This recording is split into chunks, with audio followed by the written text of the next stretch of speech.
Welcome to Three Quotes On, podcast from East of Moon. My name is Josie and Arnar. I'm joined here by my colleague Arnar. Hi. As the title of this podcast suggests, we're going to examine different topics by selecting three quotes that we think are pertinent to the issue. And this week's podcast, you'll have seen from the title, is on innovation and creative industries. There's a lot to talk about, but I'm going to start with a fairly basic description, a definition of what the creative industries are as our first quote. So we have advertising and marketing, architecture, crafts, design and designer fashion, film, TV, radio and photography, museums, galleries and libraries, music, performing and visual arts, publishing, IT, software and computer services, and in brackets, includes video games. This comes from the Department for Culture, Media and Sport in the UK. As a starting point for this, perhaps, what do you think of this definition, Arnar? Do you think it is helpful to have definitions like this to think about the creative industries, or are they by their nature kind of exclusionary and, we should be inventing new things all the time to put into these categories? Well, I don't think it's a definition at all. It's just a list of different industries that have been lumped together. And I think that's, it's not a sentence or a group of sentences that defines what comes into it. And when we were preparing for this episode, I was trying to find meaningful definitions, and it was hard. And I think what appears to me is that this term is used for economic activity that is adjacent to art, basically. So often it's kind of shown with art in the center, and then there's all this kind of advertising and what more? TV, radio, museums, galleries and libraries. Yeah. Publishing. So libraries, and art is like obviously writing and literature, and then libraries is outside of it. Mm-hmm. So I think that's the closest thing to a definition.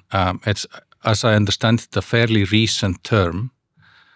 It's not, been popularized for decades. It's something that one started hearing in Iceland maybe 15 years ago or so. And it usually emphasizes the kind of economic part of creativity and culture and art.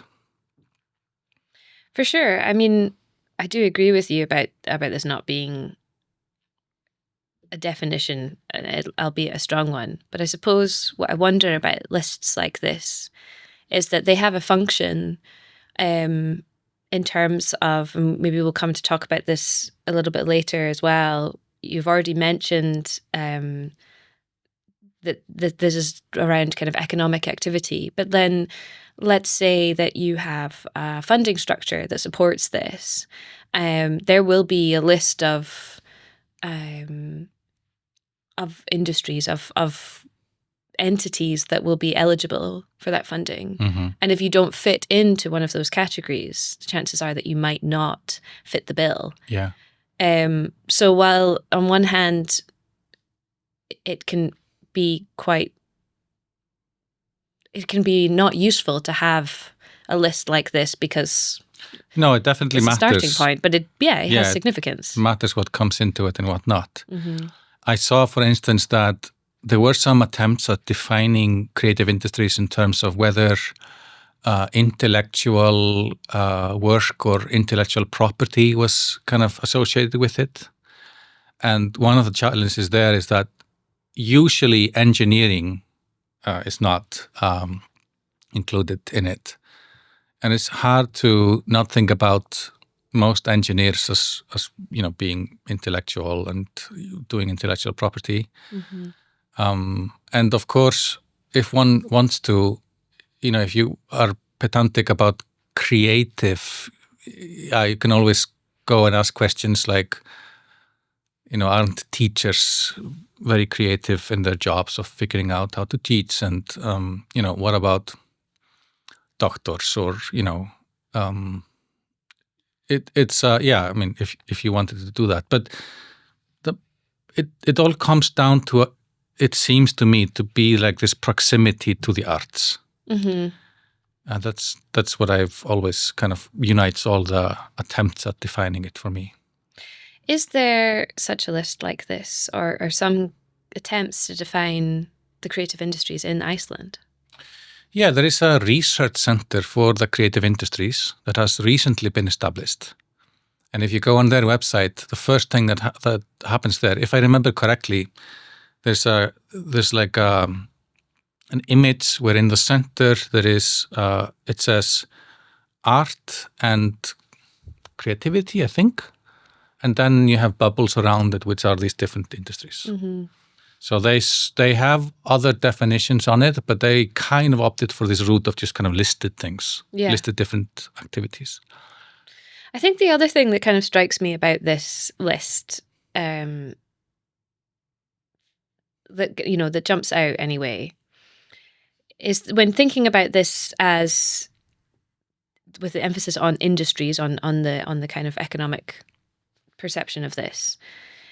You've got advertising and marketing alongside museums, galleries, and libraries as a juxtaposition. Let's, to take those as your kind of key examples.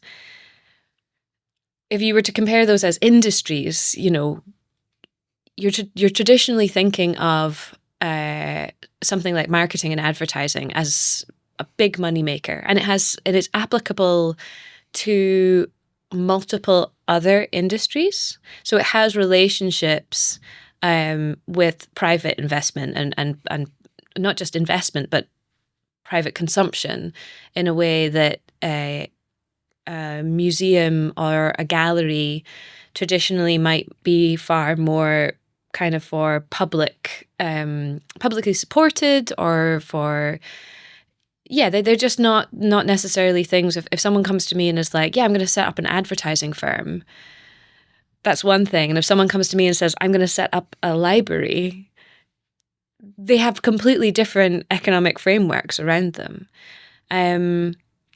So while they might have this kind of inherent core of intellectual property or creative purpose or something, they're existing on like really different parts of the spectrum in terms of their economic paradigm. Yeah. I can't kind of comment on like all uses of the term, but in the popular discourse, this is my impression. I think that the use of the word creative industries in that framing, for me, has been around people who often want to defend the arts and to demonstrate that they have a value that goes beyond, just the art itself. And this has a lot to do with sort of measuring the economic impact of arts. So the typical thing that one would hear is that, you have writers and they write novels or poems or short stories or whatever, but they are kind of the core basic creative muscle of society. And then their impact goes so much further.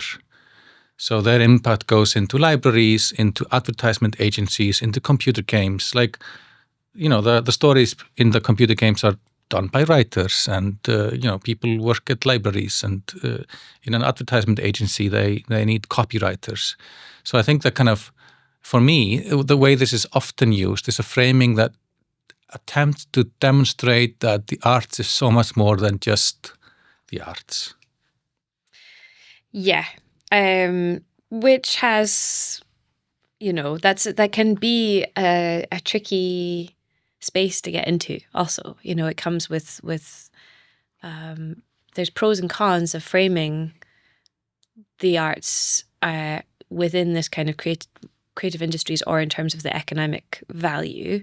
I think that takes us quite nicely onto our next quote, which is during the year 2024, operating income in culture and creative industries amounted to 179 billion kroner. This comes from Statistics Iceland and was quoted on the Facebook page of the Federation of Icelandic Artists. I don't, off the top of my head, have a equivalent amount for 179 billion kroner in euros or dollars for people listening internationally, but I think we can safely say it's a lot of money. I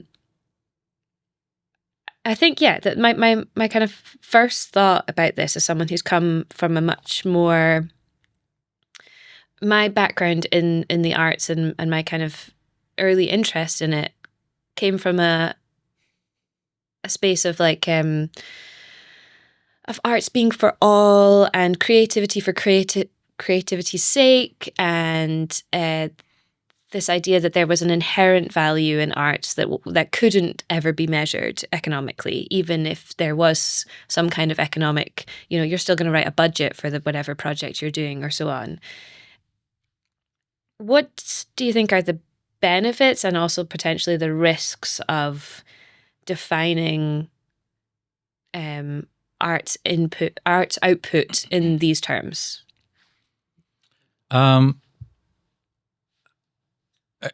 Kind of a historical perspective, I think, is, at least in Iceland, art was often defined on like national terms.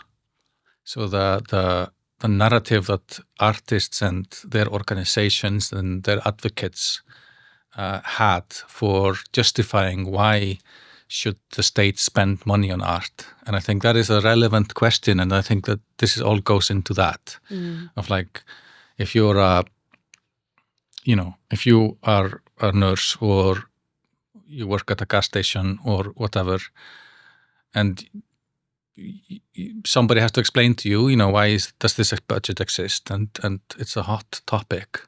And the justification was always in national terms of like, if we are to be a proper nation, we must have our own national theater and we must have our own writers. And this is the thing that makes us us. And there was even like, nationalism and the identity of being Icelandic and making our own movies, having our own television station. The first TV in Iceland was coming from the army base, the US Army base. Right. And the government was trying to block it and, make sure that people couldn't buy television sets and look at all this crap that was being put on, like wrestling and cowboy movies and stuff like that.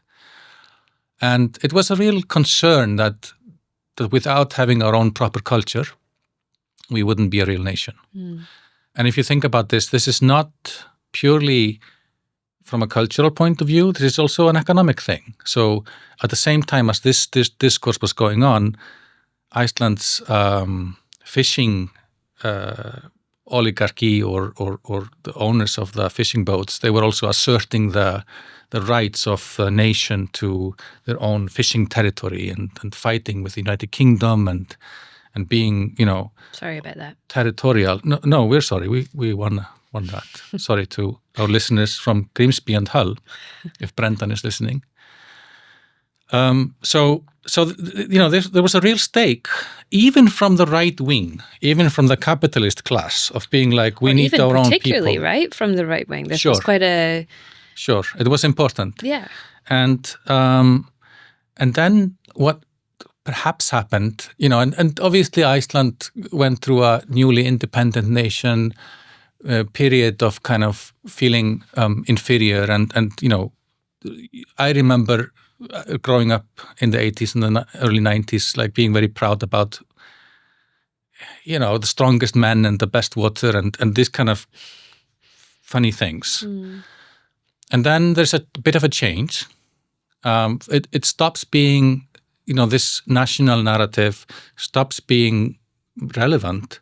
On some level, the question of whether Iceland is a proper nation and can do its own things, like people saw Björk and tourism became a thing, and like that didn't seem like an existential question anymore. and you needed new justifications for why are we funding these things.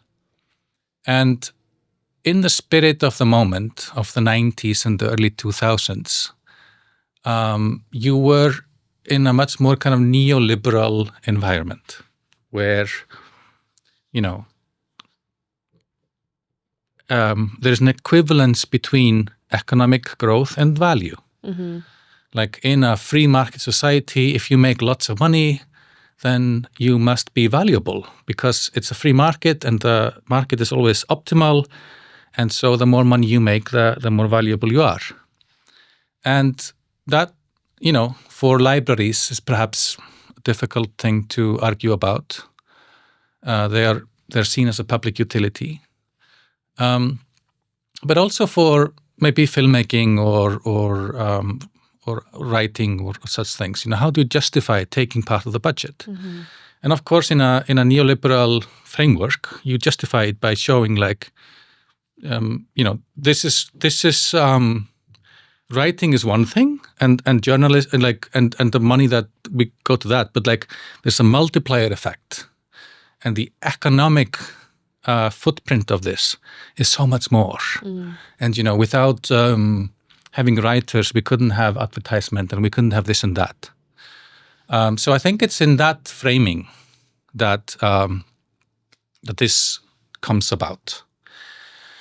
And I have certain sympathies, like the chairperson of the Filmmakers Association is here with us in Hafnar.haus, and people who are in the forefront of the arts, they could tell us in this conversation, look, this is the only argument that works. Yeah. It's a bit nasty to equate, economic growth with what we do, and we might feel a bit yucky about it, but we have to say this, because the gas station attendant in Söderkrókur or whatever, they have to understand that this is benefiting them somehow. Yeah. And it's not entirely unfounded. The challenge is perhaps not necessarily the challenge is when the government and society at large buy this argument, and what conclusion does it draw? And I think we have been seeing that in the last maybe 5, 6, 7 years. We've seen a scenario where that has been actually accepted, and the conclusions drawn from this and the effects of that to our industry. I think the challenge that I perceive with this narrative is that when there was the kind of national identity discussion around funding the arts, I think what you get within a kind of an emotive conversation like that is generally a lot more buy-in from if you're talking about the nurse or the gas station attendant, which, I think we both know is also a clunky mechanism to use, because we're not saying that those people aren't also potentially artists or creative or so on. But if you were to imagine somebody who wasn't interested in artistic output in any way in their life, still having pride in, like you say, being a country that has a national theatre in the same way that you might with having a university, and or something, or a state-of-the-art hospital. It's kind of tells a story about who we are and what we're about. And today I was getting my nails done and talking to my nail tech, who is Ukrainian. She had some music on in the background, and I was asking about it. And she was saying, yeah, it's this playlist that I'm subscribed to. It's of Ukrainian new music. And she was saying, since she left, she can't keep up with the number of new bands that there are and new music that's coming out and new ways that people are. She's visiting Ukraine in a couple of months, and she's like, yeah, I've booked like 3 plays because there are new plays that people are making and they're viral and I really need to see them, and there's all these books being published. And I don't know what the situation is like creatively in, let's say, Iran or Greenland at the moment, but one could imagine perhaps that with these terrifying threats, political and and bigger threats to your very identity, or colonialism in general, or these kinds of like existential, like you say, external forces, somehow at a time when also you need money for all of these different, you might need it for defense, you might need it for, all of these different things that seem quite fundamental, somehow the arts get valued almost even more, or there is something that ties one's sense of self to a kind of way of expressing that self. That becomes very, very intimately bound. Whereas, like you say, that then when the shifts and the economic argument comes into play, there's a lot less potential buy-in from people. Like, of course, people care about the bottom line. They care about money. They care about where their taxes are spent. But it's not as convincing a story. It's not as convincing a narrative as the other one. And I think it's been interesting. One of the ways where I see this shifting even further now is that there's started to be a conversation now about the value of the arts in terms of social cohesion and health and well-being. And I wonder if part of that, as we shift away from this neoliberal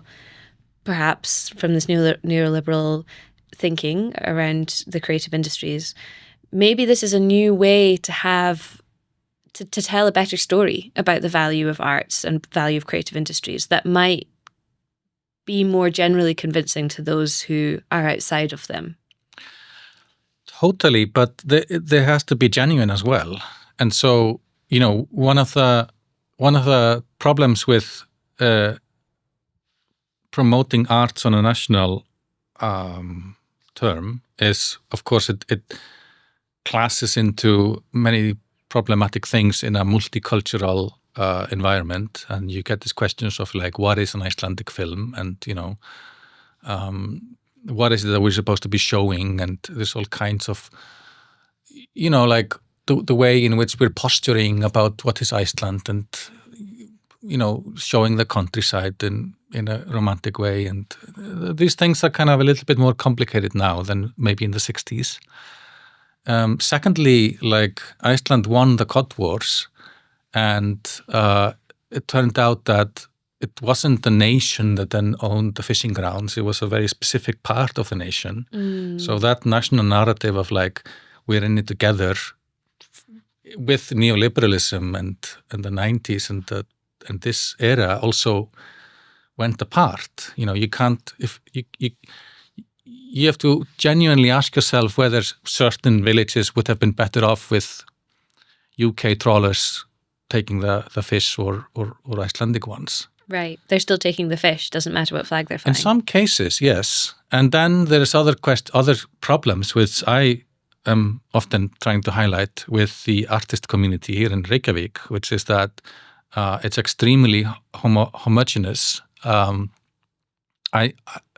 I don't have the stats on the top of my head, but something like 60% of artist salaries go to one postcode. Yeah. And 90% go to the Reykjavik area. Mm-hmm. So that's such a weak point. It's just an Achilles heel for the arts community when it wants to gain popular support for funding, and that's why it resorts. Because people in the Westfjords or East or North or whatever look at this and just see this as not really part of who they are or relevant to them, many of them. And it just opens up this attack that this is privileged people who are drinking, flat white is the UK equivalent, but like lattes. We talk about lattes here, and it just opens up for that thing. So then saying, well, okay, it's not something to do with you, but when Hollywood, Netflix comes to film, they are gonna bring a lot of jobs to Seyðisfjörður or whatever, and then we all benefit. And then look at those numbers. So then it resorts to that. Yeah. And one challenge here is that the quote says, if I remember correctly, that if you read the quote again for me. Okay, please. the quote was, during the year 2024, operating income in culture and creative industries amounted to 179 billion kroner. Okay, so here's the problem, of course, with that framing is that operating income is companies selling all kinds of services and goods and things. And with that framing, if Netflix comes and hires a lot of rental cars and a lot of catering staff and lots of trailers and lots of lighting technicians, that's a lot of income that comes from that. But then 10 years from now, who in Iceland will remember or care that Netflix filmed some Alaska TV show here? But then something that generates a lot less operating income, like we still live with phrases from classic films like Sódóma Reykjavík, or these things kind of live with us. It's part of, as you said, identity or references or culture 20, 30 years after they were made. Mm-hmm. And that economic measuring view equates both things, like a lighting technician making Sódóma Reykjavík might make 70,000 a day doing that, or doing that for a Netflix film. Mm-hmm. But like the significance for us who are here is going to be a lot less for the Netflix film. And that's the problem, is that then when that argument has been posed so often, and the government and society at large hears that this is such a huge business, mm-hmm. and we're going to make so much money out of that. And if that is the framing, then we're like, why bother with these Icelandic artists? Why bother with small things and fundamental artistic exploration when you can just like get Hollywood to come, because that's the benchmark that we've set. I think there's a nice comparison almost with the idea of like Netflix coming or Hollywood coming, and what you were talking about before in terms of the fishing industries in a way, because it is about even the list that you provided. It's like, okay, the caterers and the rental cars and yeah, maybe some equipment rental, and there are people in the creative industries who are hired in that process. You have extras, you have some people working on sets and building props and things like this. But generally, when these kinds of like the real big money folk are coming over to somewhere like Iceland, these big your Netflixes that are things that are we're talking about international mm-hmm. corporations. The creative team tends to be external to whatever country, Iceland being our locale, but to whatever country they're visiting. Mm-hmm. And that's both by dint of the fact that there are, as you go up the pyramid of a big production like this, you need a lot more extras than you do writers in the writers' room. So you just generally have fewer people at the top of these kinds of who are actually engaged in the creative process. But also it is quite an extractive process, and there's a lot of conversation then that can be had around what support those kinds of structures get in terms of tax breaks or governmental support versus, like you say, funding homegrown artists who are here who might be having more of a lasting impact on cultural psyche in a that's located within the place. Yeah. Half of the time, the people who are here filming something are not even pretending that this is Iceland, you know? Mm. Yeah, there is a common justification for all of this, which is often, in my opinion, based on a pretty naive economic understanding. I might be risking being a bit arrogant here, but it goes a little bit like this. So Iceland providing billions of Icelandic kroner to subsidize, for instance, a Netflix production. So the way this works is that whatever Netflix spends in Iceland to make a TV show or a movie, the Icelandic government rebates 35% of that. And if it's it's even a higher percentage, 35 is probably the maximum, but it's only for like big productions, for instance. Right. And so the justification for that sounds usually very fantastic. It sounds like alchemy, like somehow this is just so straightforward that it makes no, it doesn't require any second thought. It's like free money. And usually the argument is like, if they wouldn't have brought in these, let's say, 3 billion kroner, that money there, you usually use vague terms like bringing it into the country. Mm. And then, that goes into hiring all the rental cars and the extras and, technicians and all these things, and they pay taxes. So it's kind of free for the government.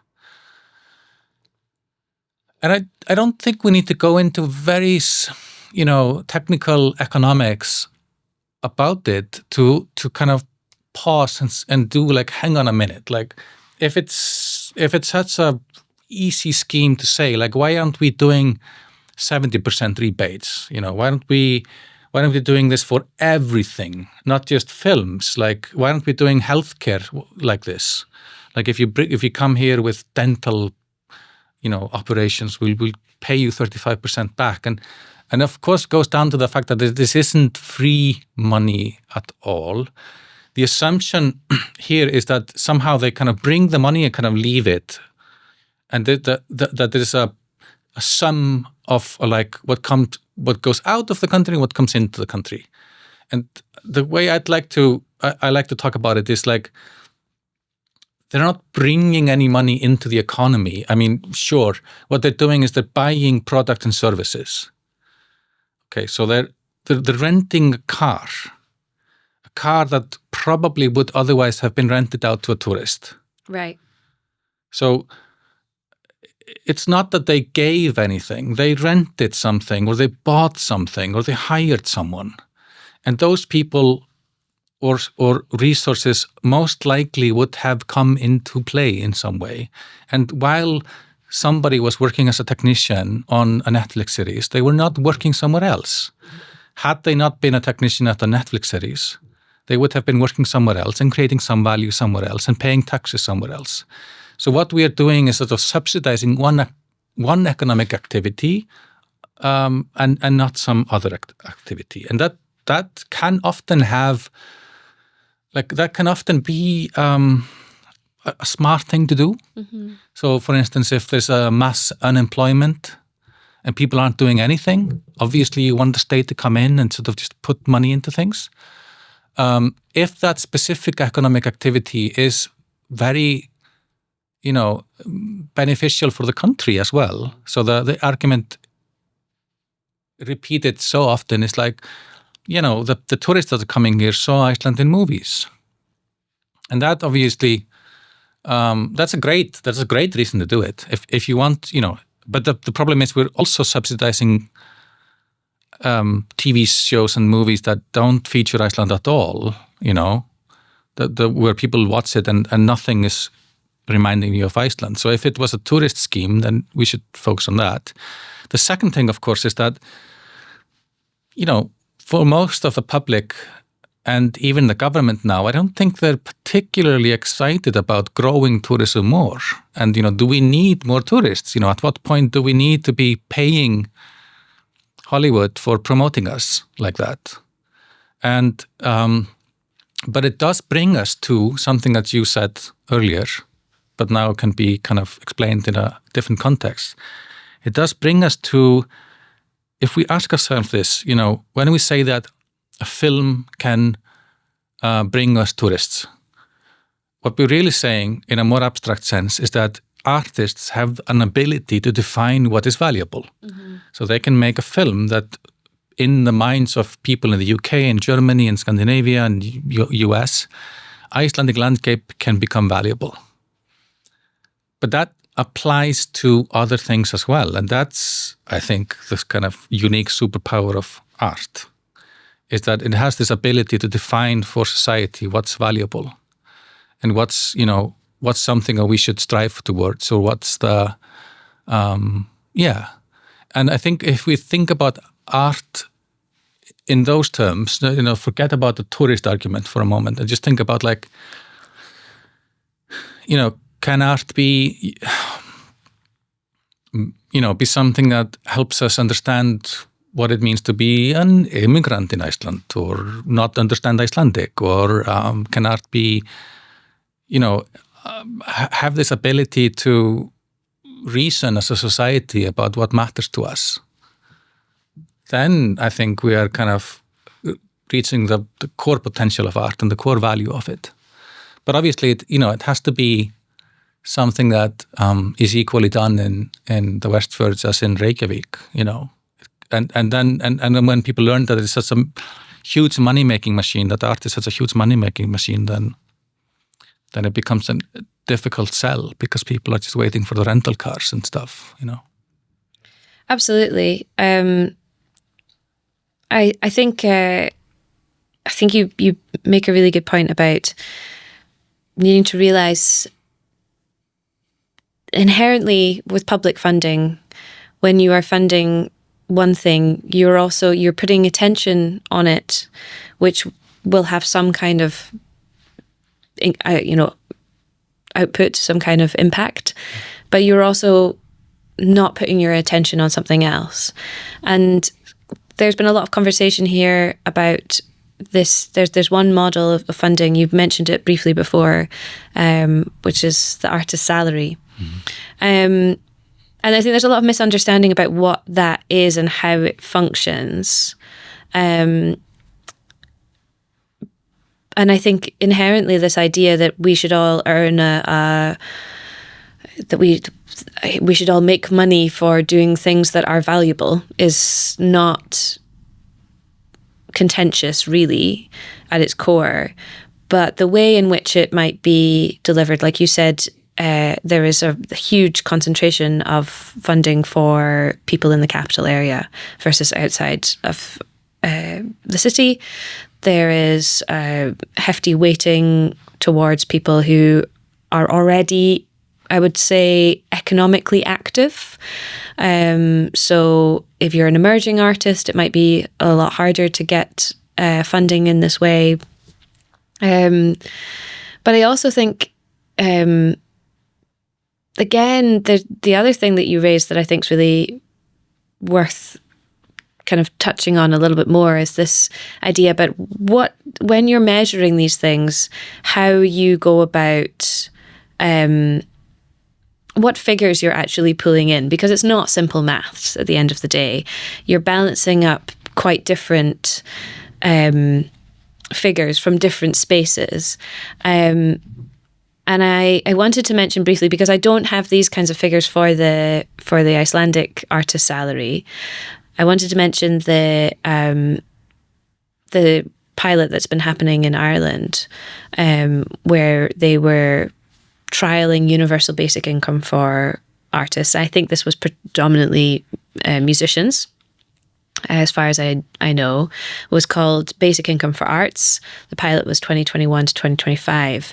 They're now expanding it and running it further. And I think for those of us overseas, it's just looked like this kind of almost utopic picture of what arts funding could look like. And they produced this report when they announced that it was a success. And, the kind of headline facts were like, it produced over 100 million euros in social and economic benefits. For every €1 of public money invested, society received 1.39 euros. The net cost of the scheme was reduced from 105 million euros to under 72 million, and this was due to tax generated and savings on social welfare. So like, these are like amazing. This sounds amazing, it's just like, okay, fantastic, that's great, carry on.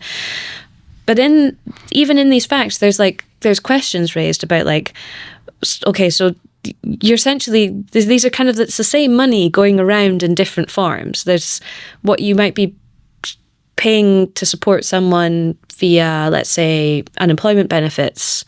Well, now you're paying them this under this scheme, but it's still money that's going out, but you can use it to kind of offset and recalculate. Can I ask you, when you hear a figure being thrown around like this, like for every €1, there is 1.3 euros generated in social and economic benefits. Yeah. Or society receives. Which I thought exactly. Okay, I want to pause here because on Facebook, you will have artists who, by the grace of God, have, just don't know much about numbers and, I haven't really taken a lot of time to study commerce and economics, and they shouldn't, because they're artists, because they chose that path in life. It was not about optimizing these things, and they have had to sit with that insecurity of like, did I make the right choice? Should I maybe have become a lawyer or a teacher? But I became an artist, and I did so because money isn't everything for me. And so they latch on to this. Finally, there's a figure that validates me. Yeah. And I'm so happy that I can quote a number like 1.39 euros in economic benefit. Like, okay, society received, and the gratification of doing that is that not only are we making beautiful things and cool and being artists, but also there's economic benefits even. So I got to eat the cake and keep it. Yeah. And I understand why that's satisfying. And I have to be the bearer of bad news in a way. Like, I didn't know that you were going to bring this up, but I actually had started reading this report. There's nothing wrong with it. But we should understand, I haven't finished it, and maybe somebody can correct me, that when somebody says the society received social benefits, what it means is that somebody in some sort of consultancy firm evaluated that people felt a little bit better because there was more art, and that's worth 13 cents. I'm being a bit simplistic about it, but they basically just like made up figures for these things that have no figures. It's not necessarily that this is not justified. There's a school of thought of like impact assessment, which says like a bit like the artists justifying economic growth, of saying like the only way that people will appreciate the value that we make is if we put some euros and cents on it. And that's what they're doing. And it doesn't mean, obviously, I can believe it 100% that paying artists a stipend or basic income, I'm totally up for accepting that this could have beneficial effects. But it's not this clear cut, like we made money out of it. We gave people money. They made art. It was wonderful. And we even made money in the meantime. It doesn't work like that. Totally. And even beyond what you're saying about like kind of invented figures about like what the value is of someone like feeling better. These even if you're taking much more kind of hard and fast figures, they're still invented in the extent that like you've maybe taken, so like it also mentions like tax generated and savings on social welfare. So like someone who was tasked with making this, I'm sure, very complicated spreadsheet, sat down and was like, right, let's look at how much tax these people paid. Let's look at how much on average, we were spending on unemployment benefit for artists, and now how much we're spending on it. And let's look at how much we spent in total. And they pulled these figures together and And, we also are canny enough to know that this was a government scheme. The government really wanted it to be a success. I also want it to be a success, and I think there's great value in it. But if they'd done those calculations and they'd been like, okay, actually, if we take into account unemployment, people didn't feel that much better, or they didn't feel that much better. Let's take felt 12 cents better, but that's not. Let's take this demographic instead, or let's take how much we spent on mental health. And you would just, because there is. You can because these are not hard and fast and straight calculations, you can tweak these things a little bit to do that. And if you had decided to be like, okay, let's now see how much more people spent on cigarettes and pints, which, I'm allowed to say because I'm also Celtic, and that's what we like to spend our money on. It is Ireland after all. Absolutely. Yeah, so it's Ireland we're talking about. Then we're like, oh, actually, there was a huge uptick in the amount of time that people were in the pub. You can tell these stories in different way with these figures. It is a trap that you can fall into often. The other problem is that no matter which flavor of economics we want to use, it's kind of universally accepted that the state has a lot of ability to spend on things, but at a certain point, if it spends too much on something, it will cause inflation and blah, blah, blah, blah, blah. So it's like, it is a zero-sum game because the resources of society are finite. So on some level, if they are spending this on that, somebody else could have said, if they had spent this on early adult education or, preventing knife crime, I don't know if that was prejudiced, or whatever it is that Irish people so much require, or building a bridge, it could have built a bridge. And then somebody could have calculated, what society would have received after building the bridge. And that's kind of the point of like, as a society, where do we put our energy towards, and what do we galvanize people into doing? And that's what economics is about. And definitely we should do it by funding artists and giving them universal basic income. But going back also to the point about where you put your attention, and again, not to dissuade from schemes like this, because I do think they're really important. Me too. I'd love it. I'd love to do this in Iceland. 100%. But I was on a panel a couple of weeks ago at Nordic Folk Alliance with Tom Sherlock, who is just this kind of like hero of Irish management and in the music industry. He's been there from the very early days of Irish music being this kind of exportable product. And I was asking him about the scheme, like how did he see it? And I can't remember the figures off the top of my head that he had to hand, because he's obviously thinking about this a lot, but there was, the percentage of people who are applying versus who are receiving this money is still like crazy. There's still far, far, far more people, and they select at random, which I think is great. Yeah, well, but that I think is not maybe a point of criticism, because this was supposed to be an experiment.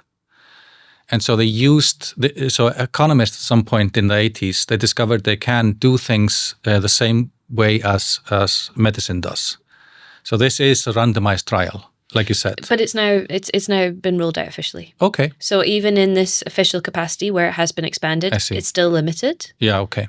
And there are still, plenty of people who they've expanded that number. Definitely, it's a larger number of people who receive it, but it's still a finite number, and there are way more people applying. I like the fact that compared to many, many, many other funds, once you've met certain criteria to be eligible for this fund, it's completely randomized who receives it or not. Like a bingo. Yeah, like a bingo, which I think is great. We can get into criteria for arts funding another time. But the point that he wanted to make is with that this, because you believe that a randomized allocation would be more successful for you?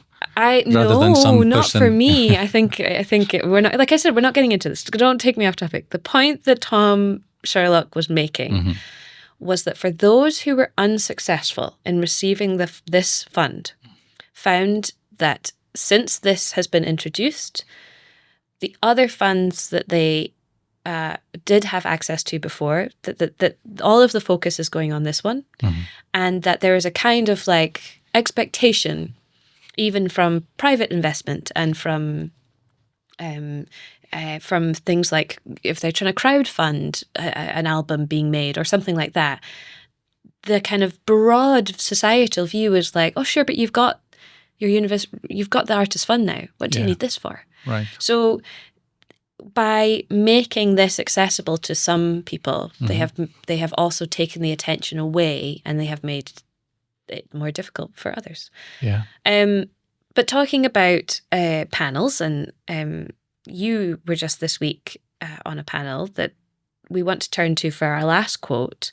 This is Innovation Week, which is an event here in Iceland that celebrates kind of startup culture and innovation in general, and brings a lot of people both from around the country but also internationally together. And you were on a panel that was hosted by the Ministry of Culture, Innovation and Higher Education. And this is a quote from the panel description, which is, "Are arts and creative industries at the centre of the innovation world or the periphery? How do we encourage the creative intersection of different industries? What can those who work within art, science and innovation learn from each other?" I mean, this is a big topic. Maybe it's good to start by just hearing how that conversation went in the room. I wasn't able to be there, so I'm very interested to hear what kind of points were raised and if there was any kind of consensus that was able to be reached. Yeah. It was, by the account that I heard, a good panel and people liked it, and I hope it was a genuine conversation. I think that a lot of people who go out and participate in conversations like this are often sort of representing a certain sector or industry, and that can be feel sometimes like there isn't a genuine debate or opinions being shared, but more sort of like, people being professional at representing a certain voice. And I think it managed to be a genuine debate.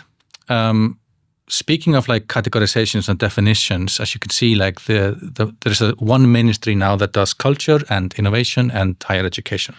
And I think that happened in the times of the previous government. And why is higher education and innovation in the same ministry, and sort of like other types of education are not, and why is culture and innovation in the same ministry? And maybe, I don't know, maybe that's why the staff at the ministry decided to do this panel, to see, like, does this make sense to have creative industries and innovation together? And I managed to source a little bit of a laugh in the introduction by joking that I had spent my whole life trying to get to this panel, because in some way I do represent both innovation and creative industries, in that I have been, in filmmaking, I studied literature, I have been host of Hafnar.haus, which is home for 400 people in the creative industries. But I've also always been programming and making a startup, Carolina Fund, which is very related to creative industries. And I was asked by something that I commented to the moderator earlier, which is that I sometimes step into a group of students to teach innovation, but not like business students. And so I've taught innovation in the Icelandic Academy of the Arts and in the University Center of the Westfjords. And the typical students that go there are, ideological, want to change the world, have a bit of an aversion to something that's commercial or capitalist, and usually there is a bit of a process of sort of unwinding those things. And sometimes I don't also like, you will know, and maybe some of the listeners, that we're not representing necessarily a very hardcore capitalist view, or myself, around innovation.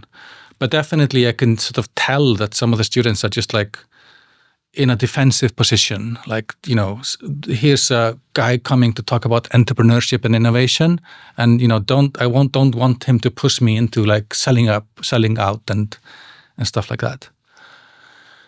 And it's interesting. Other comments I heard from this after the panel is, I think artists and scientists sometimes they want to defend this space of pure inquiry.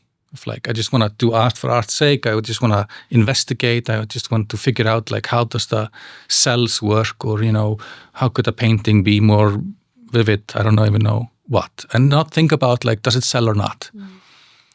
And it's this kind of prime art or pure art or science. And I actually think that this is one of the most mainstream view to have. Like even the most hardened, wealthy industrialists of the past would give money to arts because they believed that art should be, funded even if it wasn't commercially successful. To the best of my knowledge, the artist's salary isn't tied up to your commercial viability. I might be wrong. So this is a general mainstream view. So I think that defensive position is a bit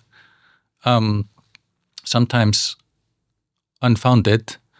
We could debate whether or not the balance of money going into that is correct versus the kind of more practical, applicable things. But where I see the prejudice is in the assumption that if you're doing something innovative or even entrepreneurial for that matter, that necessarily that has to be commercial or on financial terms or extractive terms. And of course, this is sort of the conversation that goes on through the days or weeks of teaching, of like understanding that when we speak of value, when we speak of creating something valuable, we're not talking about necessarily making lots of money for your shareholders or becoming rich. There's a whole relationship between, money and value that we could do an episode about. But, the sort of prejudice goes both ways a bit, in that, yeah. And then in the panel, I also acknowledge that, of course, it's not entirely unfounded either, the defensive position against innovation, because even just registering for Innovation Week, you have to answer questions about like, if you define yourself as an innovator, the sort of only category is a startup. And then if you're a startup, you have to define whether you are like, pre-seed or Series A, or whether you're bootstrapped. So basically the whole discourse is defined by your relationship to venture capital. So, yep. I'm just sort of like acknowledging all sides of this problem. But, if if your teacher is me, then that's not perhaps what you have to worry about. But then paradoxically, perhaps the reason why there is funding for somebody to teach innovation to art school is because of this kind of demand from the above to like do something practical and make money and not just to Right. Yeah. You know, it's in terms of like this question that's posed in this description about like, you know, what can we learn from each other in these different sectors, if we're seeing them as different sectors of art, science, and innovation. I was just thinking when you were talking there, like something that there is that I think that I admire in the innovation world, which is not something that you're far more part of than I am, and I'm definitely guilty of being like one of those students of kind of side-eyeing this idea of like entrepreneurship being a dirty word because it's to do with, you know, making money is almost seen sometimes as a bit crass when it relates to your creativity. And I've definitely fallen into that camp many times over the years. But something that I like about the way that innovation spaces work is this idea that investing in something, when you have money and if you want to invest in something, it's because you like the idea and you think it might be financially successful, or you think it might create some kind of value, or it might be important, or it might be interesting. But you're also very aware that it is a risk-taking behavior, that you might not get a return on that money. And that's not seen as failure. That it, you know, sure, if you did that to the extent that you were in financial rack and ruin, that would be a problem. But if you are a venture capitalist, if you've got money to spread around, there is this idea that you can do so, and that risk is part of the process. And yet, that is precisely what the Irish state does when it randomly distributes a little bit of money to X amount of artists. Mm-hmm. Surely they realize that, you know, 90% of these people are going to be making art that perhaps isn't worth the money, you know, or... Right, but then that becomes not the headline facts. The headline facts are, actually, no, we made money. Yeah, but my point is like, you know...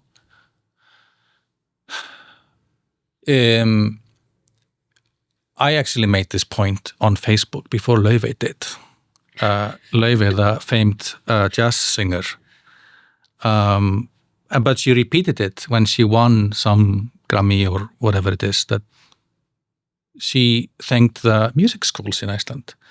So by providing music schools, and it's not terribly cheap to send your kids to music school, but it's probably nothing like in sort of United States or whatever, if you wanted a private teacher. But by educating thousands and thousands of kids, as the state does in Iceland, or the municipalities, you are hedging your bets that one of them becomes a world-famous jazz singer like Laufey. Mm-hmm. And that's the only way to do it. So in some way, although you might not see it that way or like talk about it that way, the cultural industry and arts is operating on that principle. Like the absolute vast amount of artists, and this is not, I'm not talking it down, but let's say 99.9% of artists in history in the last 100 years, if they hadn't been around, nobody would have noticed. But you needed all of these people to, you know, for every Van Gogh that became this iconic thing, there were probably 1,000 guys cutting their ears and, you know, making colorful flowers. And so in some way, that is even a more stronger kind of entrepreneurial thing in arts. In which case then, you know, maybe it is, again, going back to almost our kind of original topic, it's about the way in which we tell those stories. Mm-hmm. And maybe this is a call out to the artists. Maybe you need to tell the story differently, because when we when that is what is actually happening with investment in the arts on the ground, if that's the reason why they're doing basic income for the arts in Ireland, if that's the reason why we're making music schools in Iceland, which, I mean, of course, it's just part of the story because we're also doing it for the kind of, again, the health and well-being thing comes in as well. But if there is this kind of similar theme focusing on this economic impact maybe is telling the story badly versus the idea about the how it's used in an innovation. And I know as well that there's this in science there's this prize, and I want to say it's called Golden Goose Award. I might be wrong. It's golden something. I'll check it and put it in the show notes, which is given out for science research efforts that were publicly funded, publicly supported, that had no kind of grand impact at the time of were done just for the sake of research, but turned out to be incredibly important. So there was, for instance, there was this experiment involving samples of hot water from hot springs in Alaska, which was just done for the sake of being like, what lives in these hot springs, and turned out to be incredibly important for the synthesization of DNA. Nobody knew that at the time that they were putting money into this. But by highlighting that kind of thing with these kinds of awards, by looking at like, while we do award that one study that did kind of end up having this big impact, what they're actually doing is saying, hey, this only happens when you put investment into all of these things that might seem disparate and random and unrelated, but by publicly funding them, by supporting them at that stage, when you have no idea what the outcome might be, you get your, DNA treatments, genetic treatments for inherited diseases. You get your live A's, you get your, Facebook's probably a bad example, but other technologies that are incredibly important and useful to us. Yeah. And that's something I would like us all to learn from each other. Yes. I mean, the question around it is like, how do we pose the value of art? And there are so many ways to do it. And of course, as you recall, the motto of the organization that we work within is poetry should be made by all and not by one. And, funding music schools and making them accessible has a value of its own. That kids are not just playing Minecraft and being on TikTok, but also engaging with a musical instrument. It requires no justification, even if none of them turns out to be Löwe. It's just an investment into some sort of development and enjoyment for society, especially the neighbors when they're listening to the kids rehearsing. But also, just like we were the other day close to a Hotel Borg, and I was talking about this Bubbi song that referenced Hotel Borg, and the way in which value creates meaning for us in everyday life. And I don't believe, I think even the fictitious gas station guy who say this further, I think they all have this kind of way in which art has created meaning for them. That is important.